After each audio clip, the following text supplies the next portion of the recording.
नमस्कार दोस्तों, स्वागत है आपका। मैं राकेश कुमार राय स्वागत करता हूं आपका आपके अपने YouTube channel English with Chunna में। तो आज का जो टॉपिक है वो है ट्रांसलेट इनटू इंग्लिश, जिसमें हम आज सीखेंगे मुझे जाना पड़ता है, मुझे जाना पड़ता है, मुझे खाना पड़ता है, तुम्हें सोना पड़ता है, उसे रोना पड़ता है, राम को नाचना पड़ता है, गीता को किताब पढ़नी पड़ती है। तो इस तरह का ट्रांसलेशन हम लोग आज सीखेंगे और जानेंगे कि किस तरह इसको बनाया जाता है। तो सबसे पहले इसका जो स्ट्रक्चर होता है उस स्ट्रक्चर को मैं बताता हूं। ये स्ट्रक्चर जैसे है, मान लीजिए होगा सब्जेक्ट, ठीक है, सब्जेक्ट प्लस हैव, ठीक है, या हैज, ठीक है, प्लस टू के बाद हम वर्ब लगाएंगे। टू के बाद वर्ब यानी इंफिनिटिव का रूप यूज करेंगे।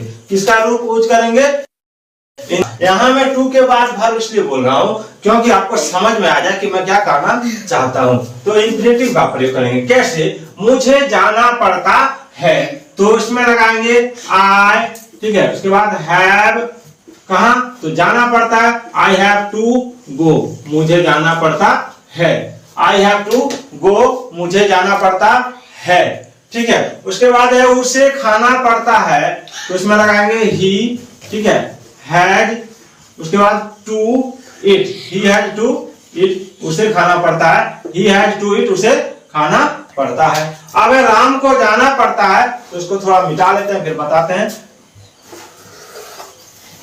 राम को जाना पड़ता है तो राम को जाना पड़ता है तो राम के साथ हैज का प्रयोग करेंगे, Ram has to go.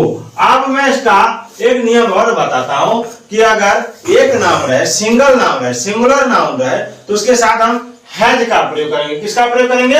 Has का प्रयोग। और अगर हमारे यहां पर रहे, आई रहे, यू रहे, वी रहे, दे रहे, ठीक है, एक से अधिक नाम रहे और प्लुरल नाम रहे का प्रयोग करेंगे। जैसे सीता और मदन को पढ़ना पड़ता है तो Sita and Madan have to read, इस तरह इसको बनाएंगे। उसके बाद हम लोग को नाचना पड़ता है तो we have to dance, we have to dance, ठीक है। क्या बनाएंगे? हम लोग को नाचना पड़ता है तो वी हैव टू डांस, हम लोग को नाचना पड़ता है, वी हैव टू डांस। उसके बाद सीता को काम करना पड़ता है या सीता को काम करनी पड़ती है तो सीता हैज टू वर्क, ठीक है, उसे साइकिल चलानी पड़ती है तो ही हैज टू राइड ये बाइसाइकिल। उसे घर जाना पड़ता है तो he has to go home या he has to go to house, ठीक है। उसे विद्यालय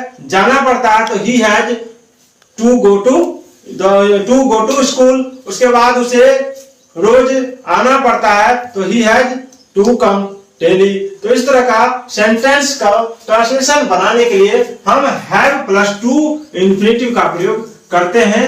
तो ये था छोटा सा प्रयास ताकि आप सीख सकें। और अगर आपको ये वीडियो अच्छा लगा हो तो चैनल पर कमेंट जरूर करें। तो फिर मिलते हैं। जय हिंद, जय भारत।